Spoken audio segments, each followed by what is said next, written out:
This program does not provide medical advice. We assume no liability for the information provided on MindForce Radio. Please consult your physician before beginning any exercise or nutrition program. This is Roger LaPointe, and I have known Bob Whelan for many years at this point, and he is one of the most intense individuals you will ever meet. Go MindForce Radio.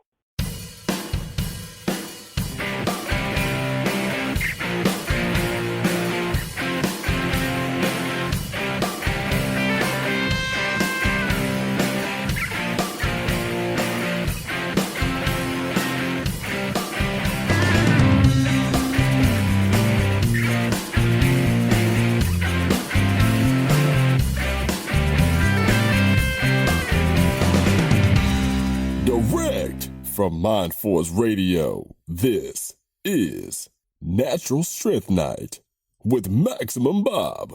On Natural Strength Night, we don't talk about the other things Bob likes to talk about. Tonight, we only talk strength training.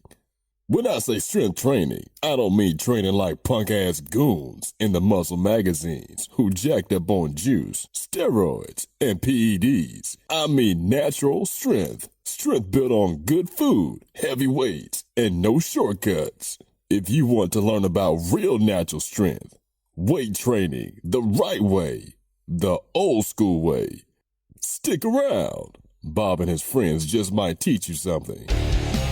He's here, the host of Natural Strength Night, Maximum Bob Whelan.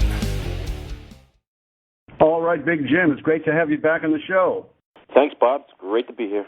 The day Bob Hoffman died, could you elaborate on that a little bit? Well, Larry, Bruno, owned the gym, and Larry was a dyed-in-the-wool York Hoffman man.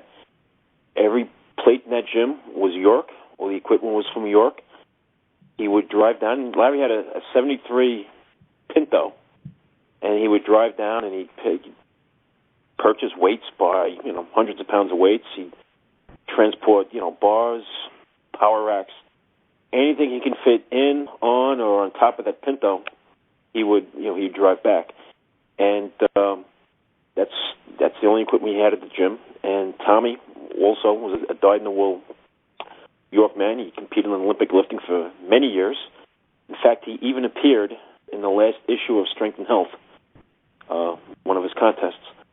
But I think it was sometime in late July. It was in '85, and Tommy had come in and he had heard the bad news that Bob Hoffman had passed away, and he told Larry, and Larry was visibly moved by it because he got to know Hoffman and some of the York gang when he was down there. He had worked in New York, the mid-'70s. He had spent some time there. He was there for 6 months. He'd worked there. He came back to New York because I think his father had gotten sick. But he had spent time. He got to know Hoffman and Grimek and Jan Dellinger, and it must have been like heaven on earth for him because like I said, he was a dyed-in-the-wool York guy from day one, and it was reflected in Bruno's Health Club. Everything was York, and I have a couple of York Olympic 45-pound plates that I have from back then. When Larry sold off the gym, he got rid of everything. I have two of his 45s. Did you and Bruno ever talk about the Hoffman-Weider feud? As far as we knew, there was no feud because there was no such thing as Weider at Bruno's. He didn't sell any. He didn't sell or advocate muscle and fitness, or muscle and fiction, as we like to call it. There was certainly none of his Weider's garbage products on the scene. Everything was mostly everything was York. There was a local brand from Long Island that he would sell too, some crude supplements, but everything was York. We had the York high protein, the York super high protein, the Energy Oil was like drinking gear oil. I mean, that was horrible. But tell everybody again, like you were telling me. See, before the show, me and Jim were talking about the same stuff here, but you made some funny comments about Hoffman's protein from the sea. Tommy had actually purchased, or he had tried it years ago, and I've never. I collect a lot of the old magazines. I've seen the old ads for protein from the sea. And Tommy described it, and the best way to describe it would be as follows. He basically said it tasted like dehydrated fish guts. If you can imagine what that tastes like. I can only imagine, you lay your money on the counter, you buy this shit, and then you open up the can, what it must smell like, and then what it must taste like. But I don't know. I used to drink that Energel stuff, too. I used to buy all of his stuff, the brewer's yeast, and, just about everything he sold, I tried it at least once. Pretty much, yeah. I was the same way. The brewer's yeast was putrid. It was. I tried mixing with orange juice, and that was another thing Larry tried, brewer's yeast and just liver tablets. And, he had us taking the little liver tablets, like 100 a day. And those you can get, you could drink it down. It wasn't so much a problem. But the brewer's yeast was putrid. How do you drink that shit? I don't know. So here's some questions from our listeners. Do you do power cleans as part of your regular training, Jim? No, I don't. A couple of reasons. One, I was never really that good at them. And over the years, and this is going back a long time, but I remember Dr. Ken used to write about, he did not recommend doing them unless you were an Olympic lifter and you were training. Then, of course, you had to include them in your training regimen. But unless you were an Olympic lifter, you should avoid doing them. And I kind of followed his advice on that one, and I think it's a good idea, especially now with CrossFit and everybody, it's gaining popularity. And while it might have breathed new life into Olympic lifting, I still think, and I agree with Dr. Ken, is unless you're an Olympic lifter and you know what you're doing, you should not do them because there are just too many things can go wrong. Yeah, CrossFit, there's been lots of injuries. Every day, just about every day, I'm reading about something. Somebody get hurt doing something. I admire them for, their hardcore attitude. It's just that you can't just take a grandmother off the street and have her do power cleans. There's going to be bad results with that. Yeah, how would you describe your speed of motion that you most often use? You know what? My speed of motion, I train at regular speed. I don't try to train slowly, although I know Drew trains like this, and I've tried it with Drew over the years, and you can make great gains doing it. Just take a look at Drew. The guy's big and powerful, but it's something I just, unless you have the right machines, which he does, it's something I never really got into the super slow training. I never really tried it. I have nothing against it, but it's just something I never really got into doing. And the way I train can best be described as regular speed. I don't go too fast. I don't try to jerk anything, but neither do I try to go slowly, go too slowly. Okay, let's get into the details, because when you say regular speed, that could mean a lot for different people. But when I hear you say that, I just consider you don't count it all on the positive side. You just push it up and let the weight judge how fast you're going to get it up. You just get it up. But lowering the weight, it's more under control. Is that correct? That's absolutely correct, yeah. The weight kind of decides how fast it goes up, and it's funny, when the weight goes higher, it goes up slower. But I try to lower everything under control. If I'm doing a bench press, I'm not going to let the bar crash. If I'm squatting, when I lower myself, I'm not going to crash, into a full squat position. It'll be under control. And if I can't control it, then it's too heavy, and I'll back off and I'll use less weight. But yeah, when I do the positive phase of the lift, normal speed, and then lower it under control, if that makes it a little bit more clearer. Oh yeah, and just an update on Drew, because I know when you were training with Drew, that was a while. That was like several years ago, right? It was a while back. I haven't seen him in a while. I spoke to him when we did this a couple of months ago, but it was a while back. I first met Drew. God, it's over 20 years ago. But I trained with him for many times. No, because he did do it for a while there, but he only did it for about 2 years. For the last several years, he's actually back to regular speed. He's been back to regular speed for a while now.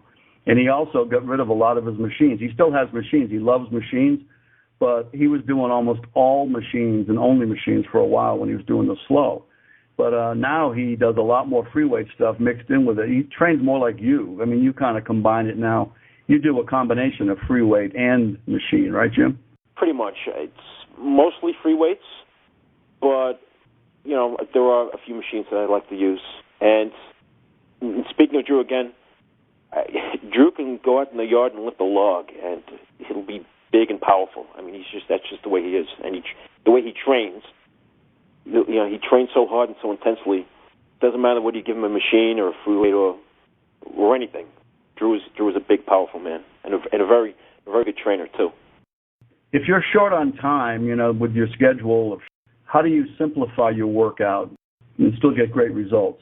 Well, if I was pressed for time or you didn't have unlimited time in which to train, then I would just cut out some of the smaller movements. You can do one movement. You could do, say, pick the deadlift and do a couple of all-out sets of deadlifts. You know, resting, you know, say 3 sets of deads, 10 reps. Do your 10 reps, rest a minute, and do that. And you'll be done quickly. And you're going to give yourself a very good workout. And it's going to train most of the muscles in your body. Or you can just do squats and bench presses. One all-out set of squats, and then a couple of sets on the bench press. And you'll be done in less than, if time is, you know, if you press for time, then you can do something like that, and you'll get a good workout, and then you'll still be able to meet your other obligations, whatever they may be. Yeah, you just wrote a great article last week for Natural Strength, and I like that picture, too, of you lifting up the granite rock. Could you describe to us some of your best granite stone workouts?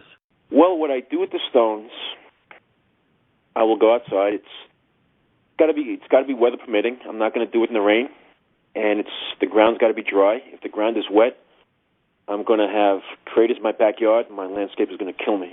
But I try to do it. You know, this is the best time of the year for stone lifting.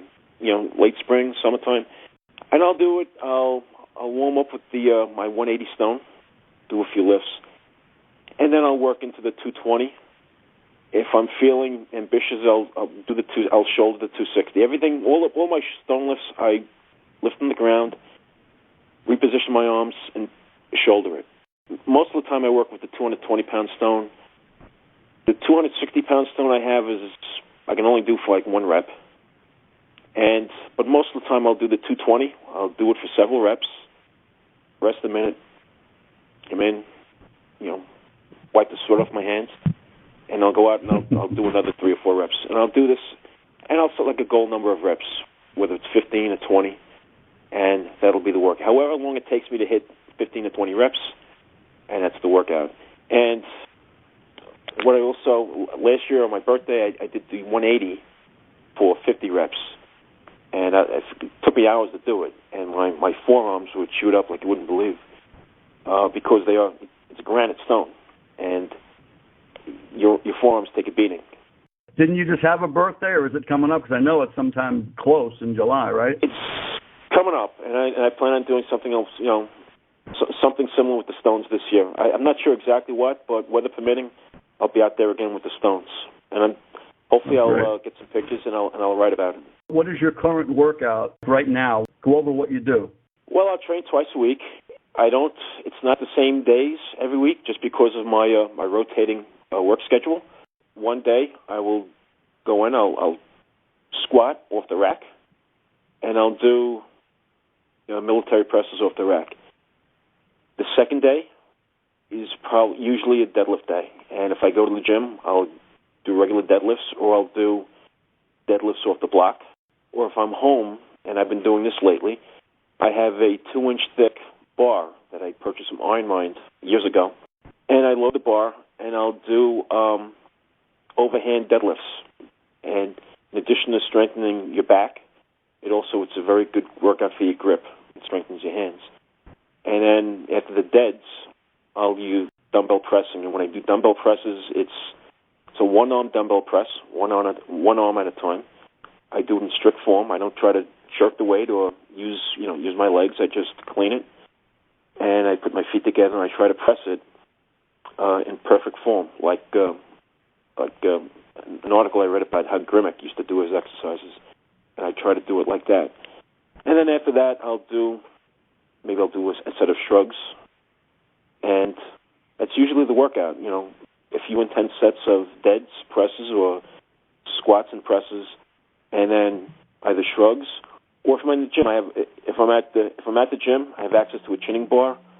I'll maybe do some chin-ups, and that's pretty much the movements that I do. I'm not going to waste my time doing things. You can do, I guess, calf raises, or you can do, curls, but I prefer to stick with, multi-joint exercises, heavy compound movements, and it's worked pretty well for me. And especially if you're a drug-free trainee, you're probably better off doing a little bit less than doing too much, especially if you have a tendency to be a hard gainer.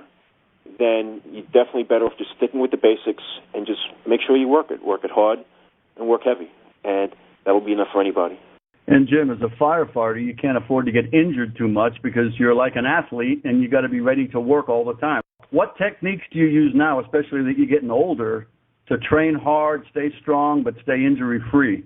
What I try to do is I try to listen to my body a little bit, and if I feel, strong, energetic, then I'll push the weight. So I might try to push for a heavy single before I back off and do, higher reps. If I feel soreness, I'm not going to go into the gym and try to train if I haven't recovered from my last workout. If I'm training, I get to the gym and I just don't have it. And for anybody training, for a drug-free lifter, you're going to have days when it just ain't happening. And instead of trying to do anything foolish and, push through a workout and try to go for a maximum lift, maybe I'll back off. And instead of trying something heavy, I'll shoot for 20 or 30 reps. And I think it happened one day. I was supposed to squat, and my back was sore. I was tired. So I went to they had a hammer leg press, and I just tried to get, I loaded up with like 400 pounds, and I tried to do like 30 perfect reps instead. And the higher rep, you weren't hurting yourself, but yet at the same time, I was still getting a workout. And I try to, and also too, I try to warm up thoroughly. I'll stretch before I begin, and I'll make sure I give myself a lot of warm-up sets. And it also helps too if everything's warm. If it's cold outside and you're coming in from the cold, maybe spend 5 minutes on a treadmill or a Stairmaster or the Life Cycle, just to raise your core temperature a little bit. What are some of your favorite isolation movements? I guess a guilty pleasure would be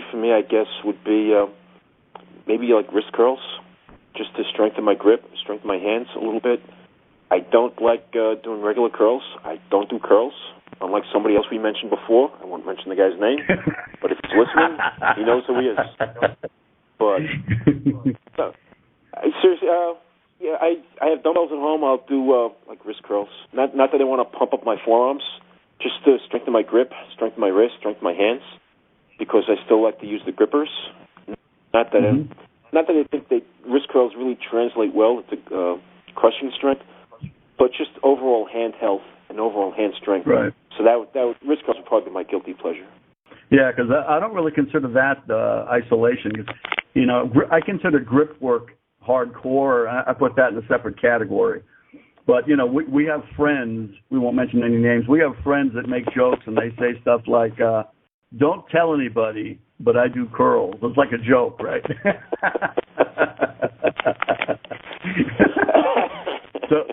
But anyways, now, one final question.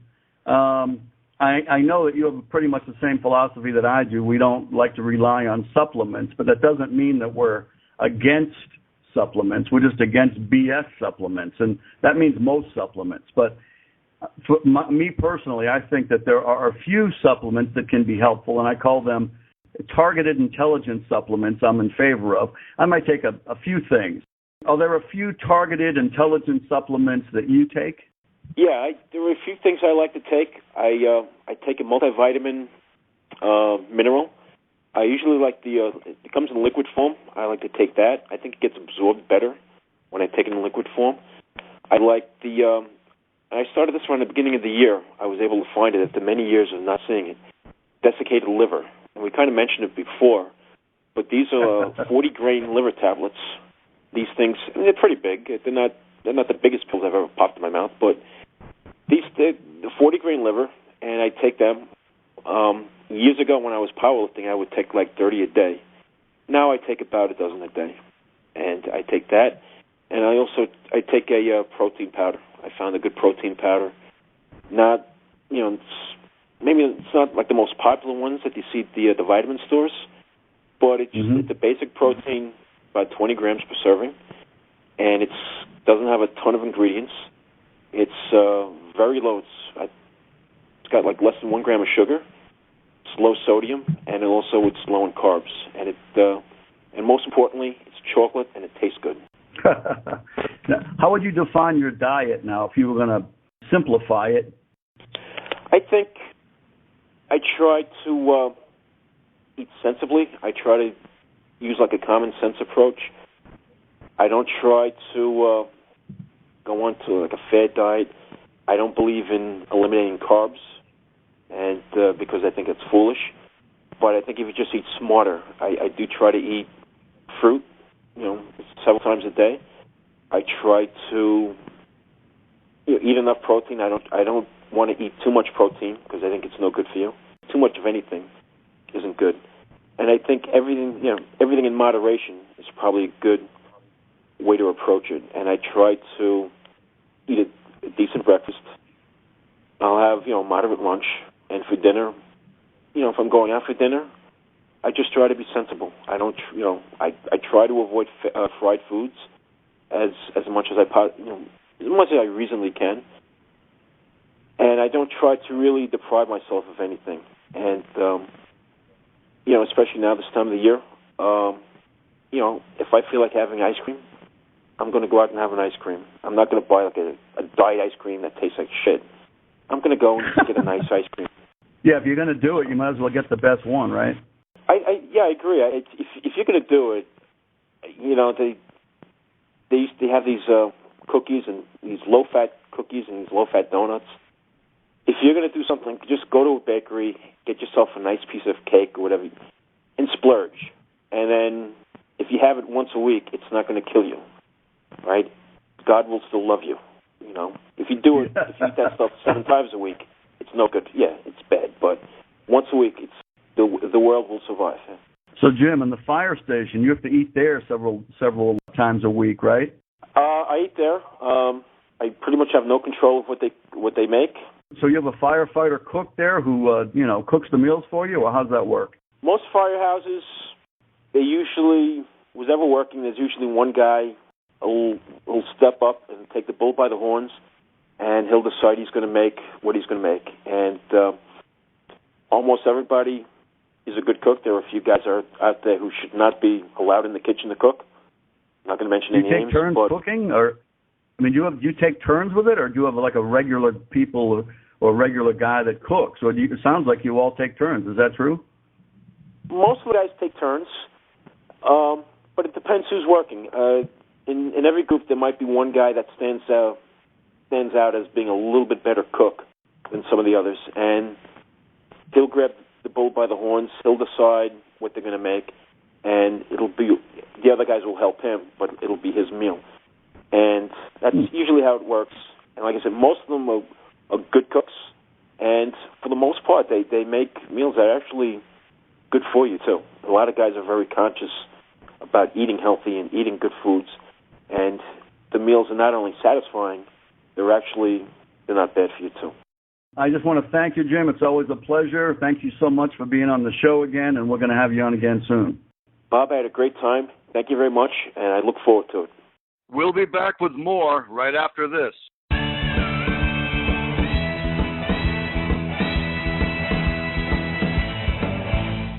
This segment brought to you by VitalNutritionStore.com. Did you know that more than 7 million Americans suffer from coronary heart disease, the most common form of heart disease?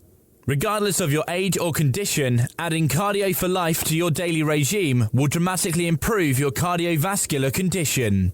Cardio for Life has been the top-selling L-arginine product in the marketplace now for more than 3 years. It is also the top-selling product at vitalnutritionstore.com. Formulated by Dr. Harry Elward, the best-selling author of Let's Stop the #1 Killer of Americans Today, Dr. Harry believes together we can prevent and reverse heart disease. Cardio for Life comes in 3 wonderful flavors: orange, peach, and grape, and is gluten-free, sugar-free, and sodium-free. Please see our complete line of natural products at vitalnutritionstore.com. That's VITAL nutritionstore.com.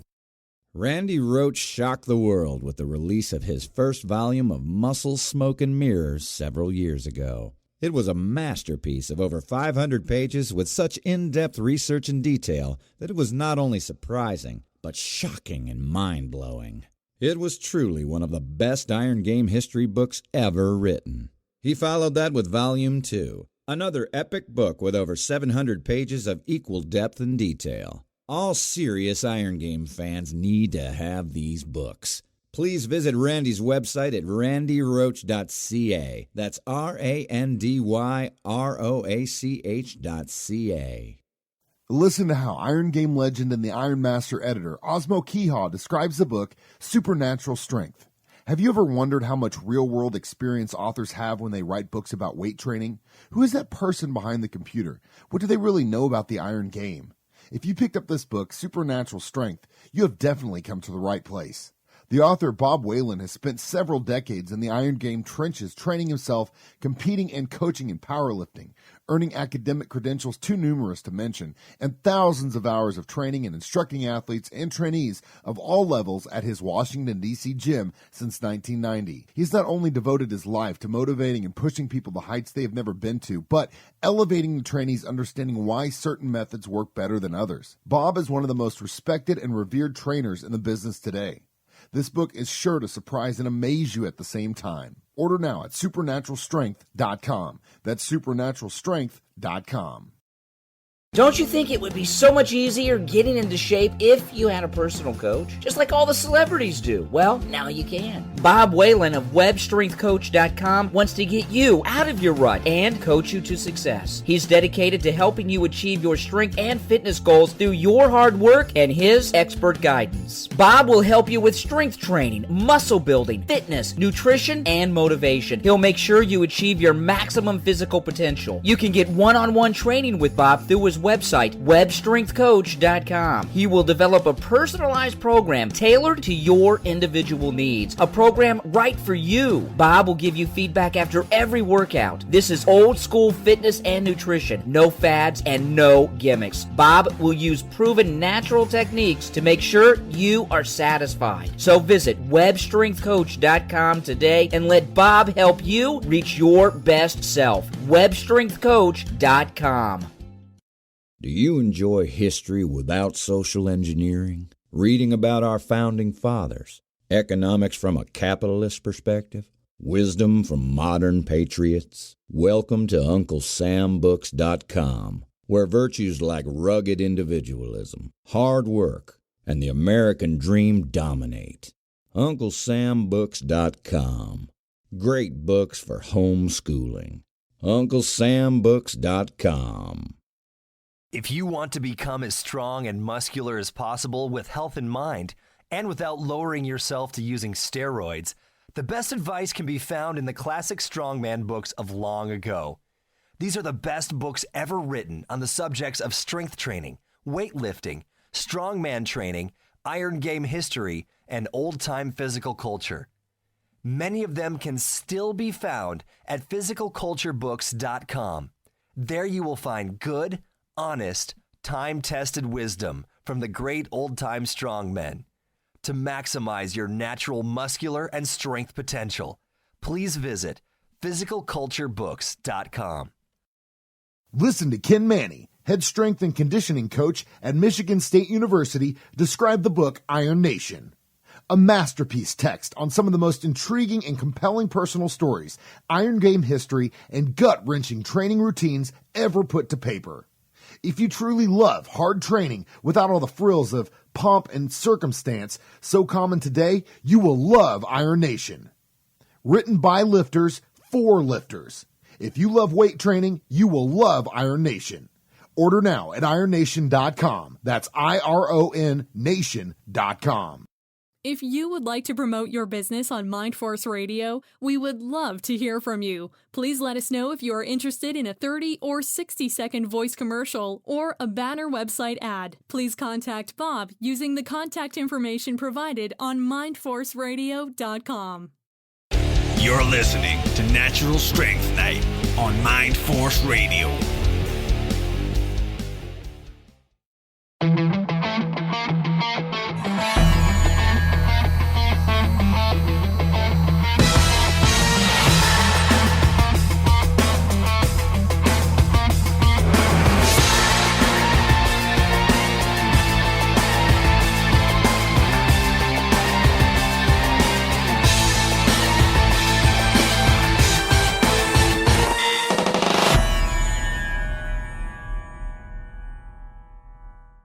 Our next guest is Drew the Human Wall Israel. He's one of the most respected strength coaches around. He's also one of the strongest drug-free guys you're going to find anywhere. He's been on the show several times before, but it's been a while since he's been on. I think he was on Walkabout. Human Wall. It's great to have you back on the show. How you doing, Drew? Hey, Bob. It's really great to be back on the show. How you doing? It's great to hear you. How was your walkabout? You were gone for a while there, Drew. Is everything all right?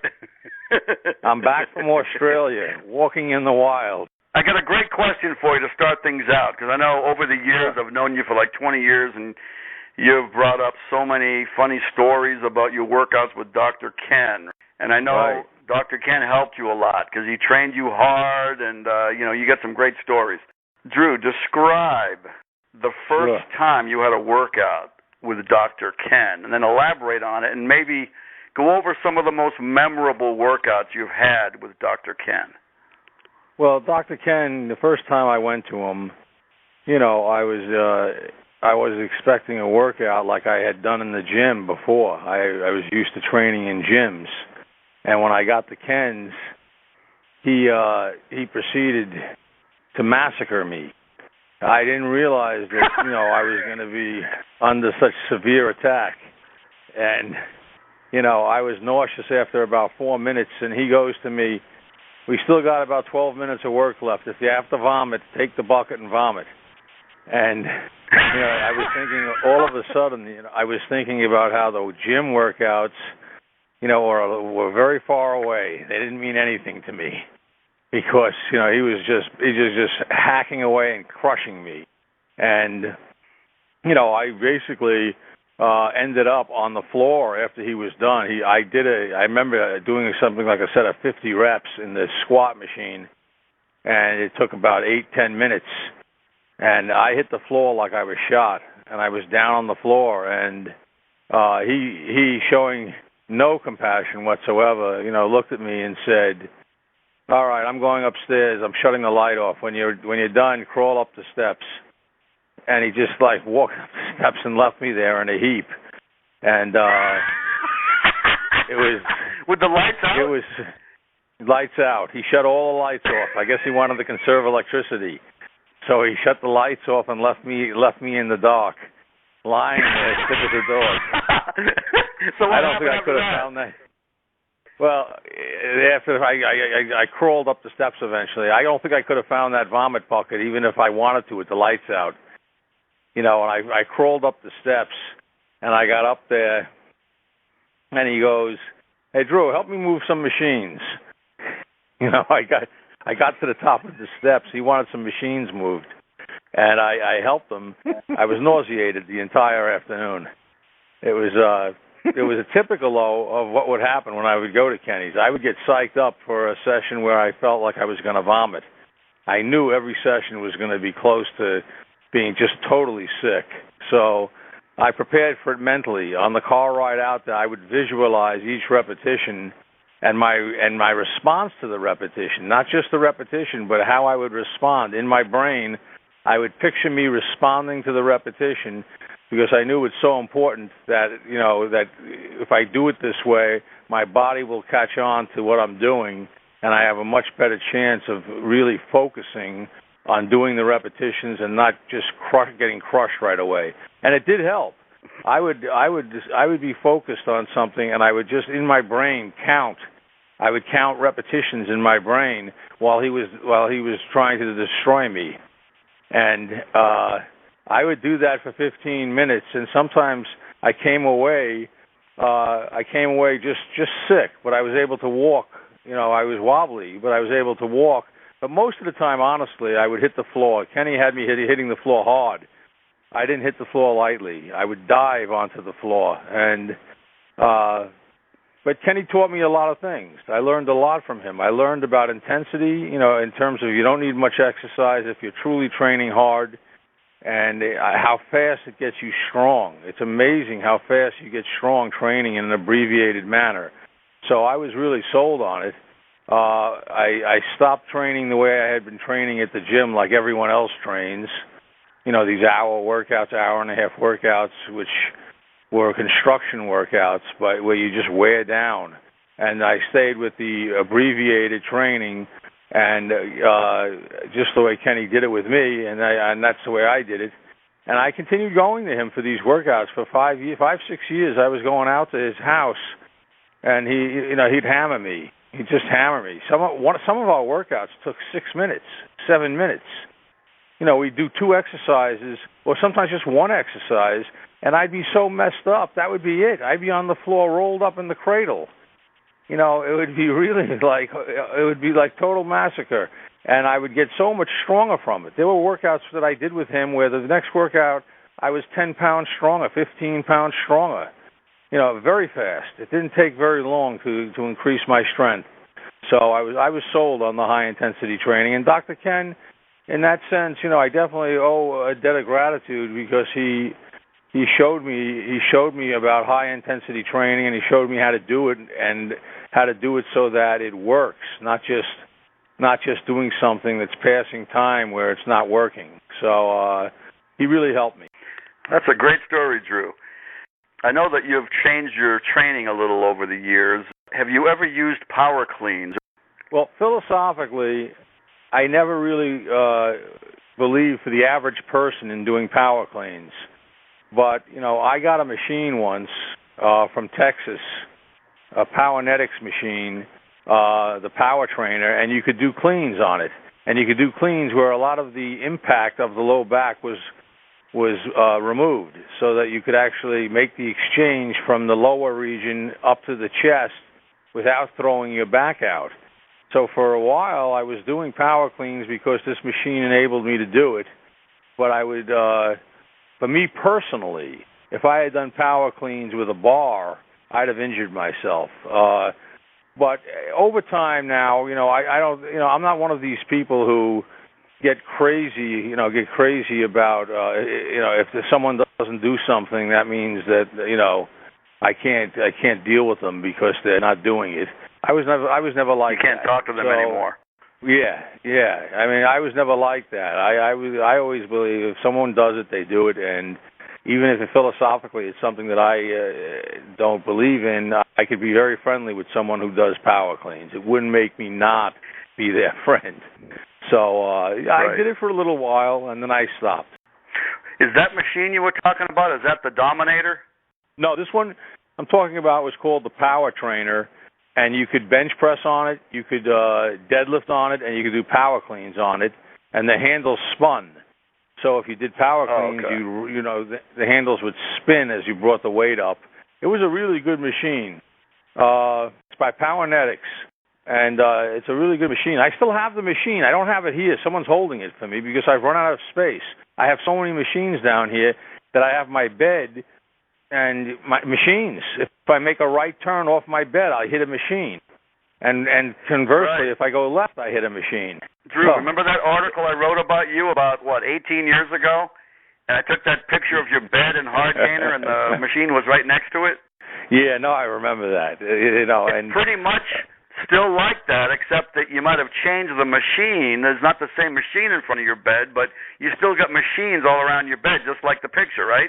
All over, yeah, same exact thing. Making my bed is pure hell. It's pure hell to make my bed. I get jabbed by the machines on both sides. So I have a couple of machines that are being held by someone. I would like to get that power trainer back in here. It's a big machine for me, though. It's 8 feet long, and I don't have any space. I would have to take apart something, and I would hate to take apart my power rack, so I don't know where I would put it. It would be a difficult decision. But overall, I've enjoyed having these machines, even though, the average person may think it's crazy if they see this. I've loved training, and I love having the machines. It's been a lot of fun over the years, and I wouldn't change that for anything. I would have been a lot more unhappy if the room was barren, just filled with furniture. I'm very pleased that I had the machine. So it's a good thing. That makes you the human wall, right? Yes. You're not some regular guy. You're Drew the human wall. Yes. Yeah. So Drew, this is a chance for you to update everybody, because a lot of people are under the impression, mainly because of the article you wrote in Iron Nation. But I just talked to Jim in the previous interview, and I think he was under the impression that you were still doing the super slow. And I told him how you only did that for a couple of years, and for the last several years, maybe 10, you have not been doing it. So, but why don't you just give us an update? Your current workout, your speed of motion, your 2-year period of slow training, and how whatever your opinion on the speed of motion is now. Well, to start with, I did the slow training. When I did it, that's when it was at its strongest in terms of people doing it. There were a few more people doing it. I found that over a period of time, I found that my strength was actually diminishing. And this was one of the big things that I didn't realize initially when I was training that way. But initially, I was losing overall size on my body and strength. And when I finally found this out, by experimentation between going back to a faster speed, going back slow.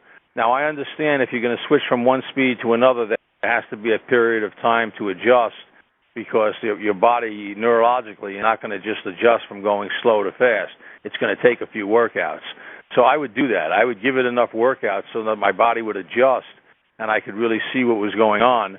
And the slow training, I felt lacked. I just felt it lacked results. I just wasn't getting what I wanted after the initial phase. And plus, I was starting to look. I'll never look emaciated, but I was starting to feel emaciated because the training, makes you look more like a bronco rider, one of those guys who takes the bulls and ride and tries to tackle them. I was feeling more in good shape, but not strong. And I stopped training super slow and went back to training the way I've always trained. That was after a few years. And for a long, long time now, I've been training, at a regular speed, 4.4, 3.4, in that range, and I get much better results. I correct people all the time when they mention that, and I say, well, for the last 10 years, Drew hasn't been doing slow, but I'm glad you had a chance to update that. Now, it took you a while, though, to realize it. I mean, you stuck with it for 2 years, and I think you still think it's good for some, like to switch back and forth to, or to do when you're injured or something like that, right? Well, I think for people who have like chronic injuries, things that really bother them, super slow training is fantastic. They can train, and if they've torn something and it's in the process of healing, they have a chance to go back to training, especially at the slow speeds of 10.5 or 10.10, and they can get away with it. So I think for people who are injured, for rehabilitation issues, I think it's fantastic. For that, I think that's its strong point.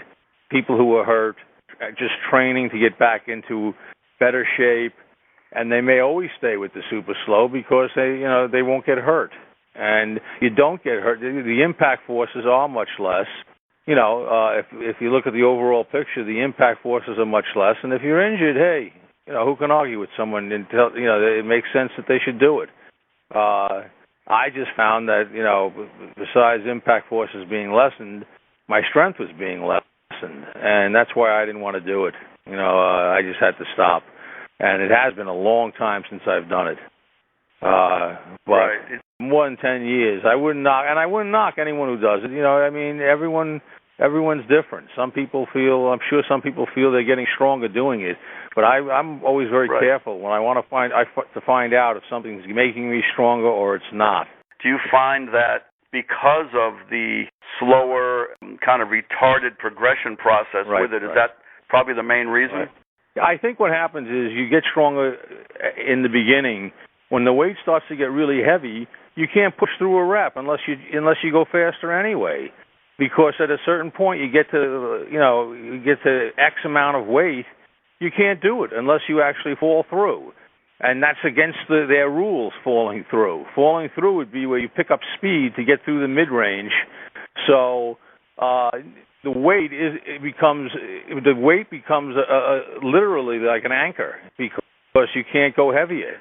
You get to a certain point, and that's it. The weight is not the top priority. The weight is more like second or third on the list. They put form or speed of motion. They put speed of motion ahead of poundage. Right. Yes, that's what they do, and it doesn't make any sense when you're getting to weights. You get excited because you want to set some personal bests. You just can't do it. One rep, the value of one rep training at a 10.5 or 10.10 speed could be as much as 40, 50 pounds for one rep. Now, how are you going to push through that if you're not going to cheat on it? You're going to stick to the rules. The only way you'll be able to make a gain over a 3-week or 4-week period is by putting a 2.5-pound plate on the machine. And, you may have to hope over the next 3 months you can put a few more 2.5s on.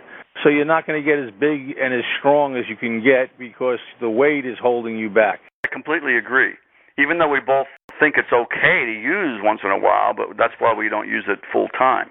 Yeah, the next one, Drew, suppose you're short on time and you have to simplify your workout. And I know for you this wouldn't be a problem. I guess this isn't probably a question I should ask you because your workouts are so short anyways. Right. But how would you simplify your workout to get great results? Maybe while you're at it, describe your current workout because some people don't realize how short your workouts are, but they're so great because hardly anyone understands how hard you work unless they see you. Go over that, Drew. Basically, I do compound movements. I'm not. That's all, and I'll do 2 or 3 exercises for my entire workout. That's a normal workout for me, 2 or 3 exercises. So that's not doing something where I'm rushing it. My workout takes 8 minutes, 10 minutes, and I'm done. When I train, I'll do something like a typical workout would be, let's say I'll deadlift. I'll deadlift a set of 20 reps or 25 reps. And it'll knock the crap out of me, but as fast as I can, I'll get over to the bench press, and I'll bench press. And then I'll finish with a row. I'll go and do rows, and that'll be a workout. Right there is a great strength workout. I'll get bigger and I'll get stronger, and I don't need to take more than 10 minutes, 12 minutes. Believe me, if I believed that training to a greater length of time would get me stronger, I would do it. I would do it. I'm a strength guy. I believe in that's what we're training for, to get stronger. And I just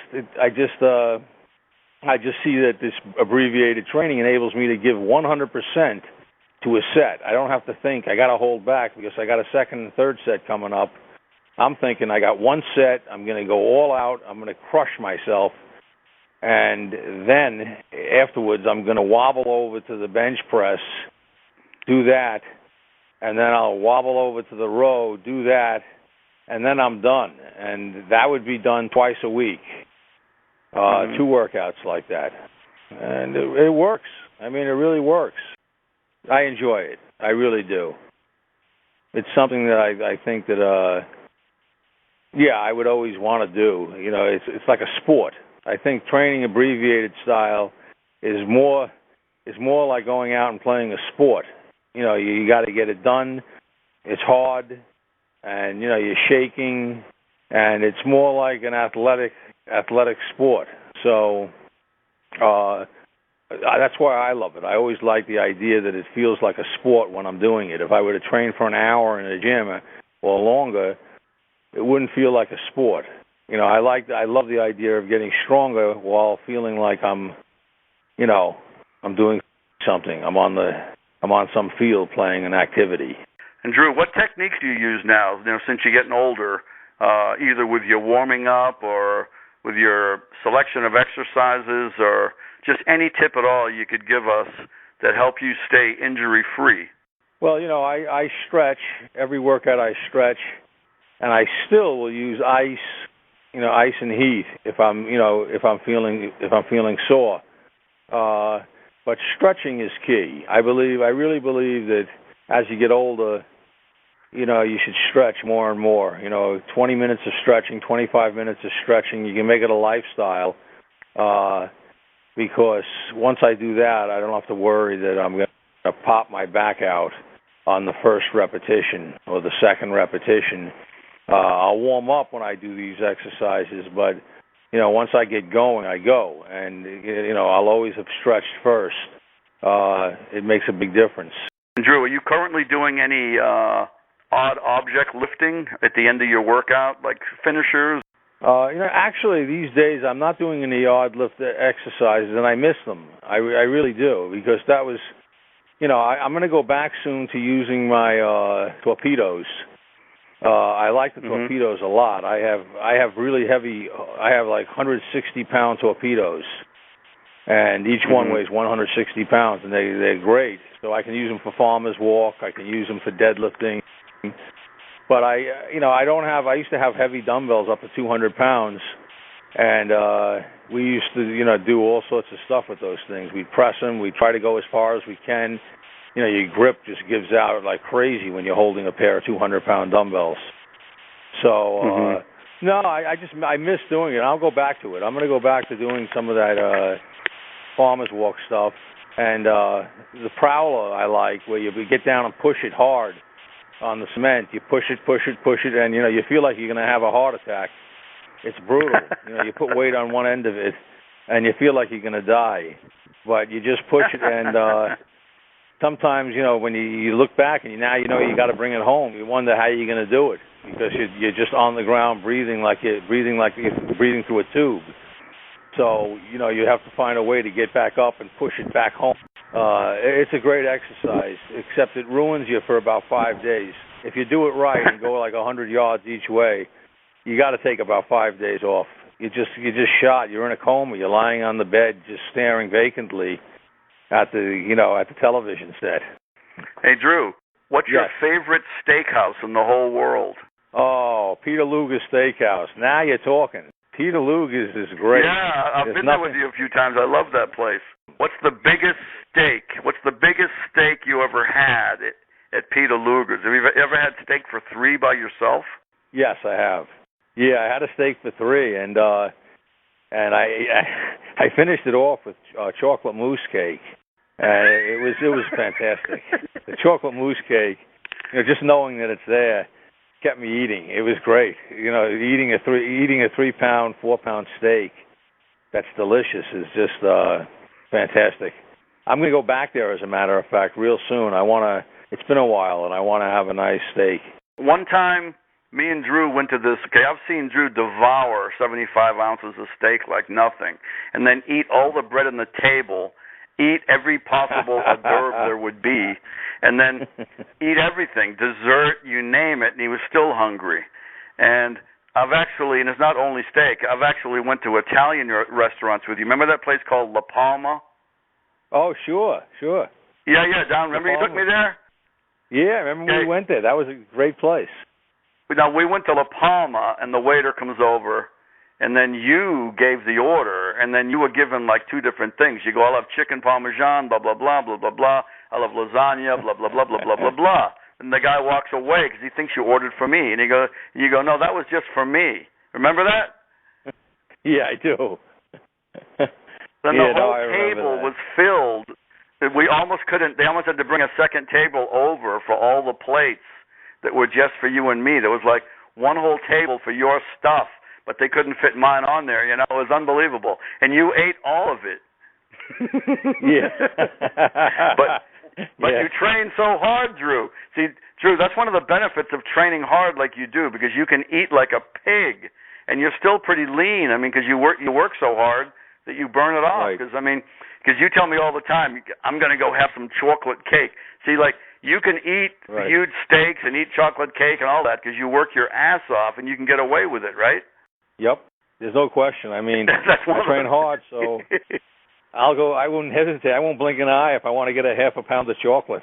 You know, I'm training hard. You know, I train like an animal, so what the hell do I care? And I eat it slow. I want to savor it. You know, why rush it? So I take my time. You know, it could take a half hour because I'll eat. Yes. No, keep going. I love hearing about the food. You were just telling me the other day that you have the best place right down the street. It's like a homemade place, right? And you tell me, Bob, they get the best chocolate. I got to say it like a New Yorker, you know, because you know how you say you love coffee, right? You have your coffee, and you have the best chocolate, and you go down there to this place, and you get the best chocolate in the world. And what's this place called again? Kraus chocolate. Because Drew works his ass off. He ends up on the floor, ready to pass out. And then after he wakes up, he goes down and gets chocolate. Right, Drew? Yeah, I want to eat healthy, make sure I get the proper nutrients into me right after the workout. So chocolate is the way to go. I'm only kidding. Chocolate, you know, chocolate. I will get it sometimes. And when she's on the scale, I'll say, don't worry if it goes over a little bit. It's okay with me. Drew, I kind of like the way a lot of people don't realize that your mind is the most important thing. The way you're talking right now is really kind of cool because you focus so much on your training, but nobody works harder during the workout than you do. You are the most intense hard worker you can imagine. But then when the workout's over, you're not dwelling upon it. You're not worrying about it. You're not losing sleep over it. You're enjoying life and having a good time, right? Right. That's good. And I've repeated what you said several times before. One of the greatest lines I've heard on here since I began doing the podcasting was when you talked about your training log and how you're not a slave to it. You keep your notes, but you're not a slave to it, and I like that. Yeah. I keep notes to it, but it's, you know, it's just for me to have an idea where I'm at, and, you know, I don't go crazy if something's out of, you know, not in the right column. I don't go nuts, you know, but, you know, I use it. And Drew has a real good sense of humor. Me and Drew get along great. I've known Drew for 20 years, and we can joke back and forth. We have real good chemistry, get along great, and our sense of humor is matched like just perfectly. We can joke back and forth. So just to make sure from people out there who don't know us, you know, you might just hear this and you don't really know Drew. Of course he watches his diet. Of course he eats lots of fruits and vegetables and gets lots of protein. Yeah. And he eats good. You know, it's not like he lives on chocolate cake. No, he has a good sense of humor, and that's what we're doing because we like to joke and have fun, you know, and that's what it's about. So, and that's why he's strong, because he eats good and he lifts hard and he's not worried about minor stuff like that. And I think that's actually healthy, Drew, the way you do it. Well, thanks. Yeah. You don't probably need to worry about this because your workouts are so abbreviated. Then you do 2 or 3 things, and they're mainly compound movements. But do you ever do isolation exercises? I'm trying to think. Well, once in a great while, I'll consider it like an arm curl. But you know, I don't really, as a general rule, do isolation exercises because I don't have the fuel for it, the energy. It's just going to take away from the bigger exercises that I want to do. And my connections are strong. I'm not going to rip a bicep. I'm not going to have a problem with my, quadricep tearing. So there's no real reason to do it. You know, it's not like they need specific strengthening on a specific isolation machine. Right. I guess we have time for one more question, Drew. I know we both have similar philosophies on supplements, but we're not against all supplements. I asked the same question to Jim earlier, but do you take any supplements at all right now? I take vitamin C. That's it. Every day I take vitamin C. And that's pretty much the only supplement I take. Protein, I'm getting enough protein in the foods that I eat. I don't have to worry about that. I don't need specific protein drinks. So, no, it's just vitamin C. How many meals a day do you normally eat? Do you stick with the normal? Because I know you change yours a lot. You tell me sometimes you're eating twice a day, and sometimes I know you change your diet a lot, even though you eat healthy. And it works, because, there's no doubt whatever you're doing works. But how would you describe your current diet now as far as, how many times a day do you eat, and what do you like to focus on and stuff like that? Twice a day. And I like, my favorite food is I like tuna fish. So I'm always having tuna fish heroes. I love tuna fish. And, I'm trying to watch what I eat. Honestly speaking, I'm trying not to go in and get chocolate cake. I'm trying to, I'll have yogurt, which I used to hate. Now, sometimes I can actually have it and it tastes all right. Sometimes tastes change a little bit, and I'm trying to eat as healthy as I can, just for life, and not for any other reason. Just because for living, it's I'll be healthier. So, cholesterol can be driven through the roof. So, I really try to watch that. Well, Drew, we got to wrap things up, and I just want to thank you so much. I'm so happy you're back from your walkabout and everything's okay. Yes. And thanks again for being on the show, Drew, and we'll for sure be having you on again soon. Thanks a lot, Drew. We'll talk to you soon. All right, take care. Yeah, bye. Bye.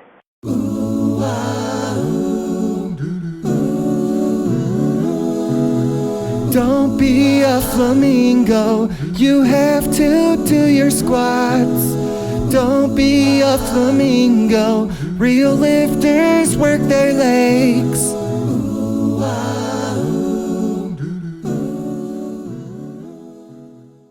That's going to do it for this edition of Natural Strength Night on mindforceradio.com. Please bookmark that website, mindforceradio.com. Bob is always looking for new writers for naturalstrength.com who are old school, hardcore, write with passion, and have a strong anti-steroid stance. He also wants your training questions so they can be answered on the show. Please send your articles and training questions to Bob at mindforceradio@earthlink.net. Thanks for listening. See you next time.